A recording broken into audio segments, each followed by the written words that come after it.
Hey, this is Lee. If you're new to us, we own InShape MD here in Severna Park and Happy Leaf Fitness. And today we're going to talk about food sensitivities. There's so many things we can talk about. We're trying to keep it always as short as possible. We just want you to understand that it's a process.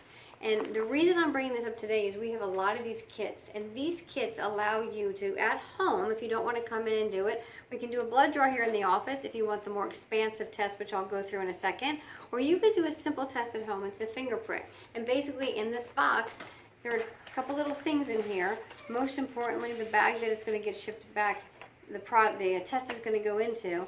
But it's a simple little card with these simple little finger stick apparatuses. When these come off, there's a little button here, and you put it against your finger, and you pluck your finger, prick your finger, and you put the droplets of blood on these little circles, and it gets mailed out, and what comes back is fascinating. This will do 90 foods. I'll go over those foods in a summary format in a minute.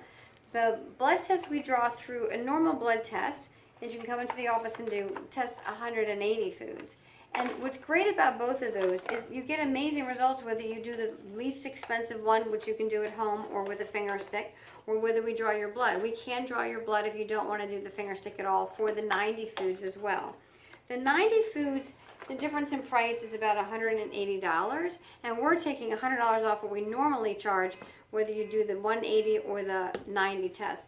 But it's pretty amazing, and the results, if you've been stuck in this world of, I just don't know how food affects me, I'm tired of trying to figure it out on my own, I've done the elimination testing and brought foods back in, which is what we often teach, you can do it easier. And so the list of foods that come out, I'm going to try to show it here.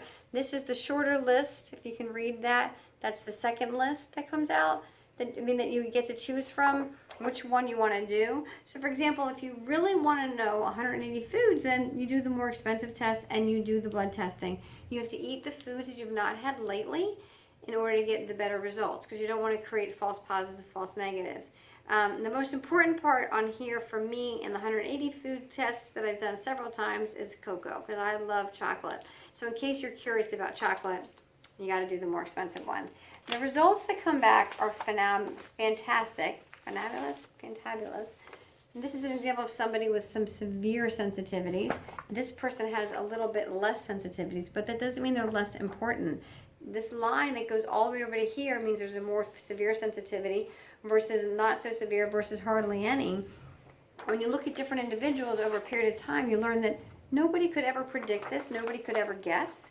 And what most people don't understand, and I'm not going to read this entire document, but there's a lot of symptoms that can be related to food sensitivities. That was upside down. You could have mood swings, you could be an excessive sweater, you could have a lot of headaches, sinus aches, weight problems, of course, but asthma and breathing problems, digestive problems, irritable bowel, bloating, gas. If you're very snotty and congested, you might crave a lot of foods. That could be a food sensitivity. It could also be, all these things could be vitamin and mineral deficiencies or hormone imbalances, or a couple of other things like parasites.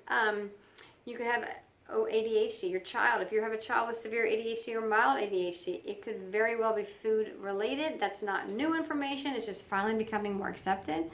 Some of us are bloaters and we have water retention problems. Some people have skin issues, psoriasis, eczema, severe acne, rosacea, all of it, indigestion, heartburn. So if you're interested in learning more and you want to take $100 off, which we don't do that often, send us an email, info@SevernaParkInShapeMD.com, and we'll get you started with a kit, and we'll schedule a blood draw.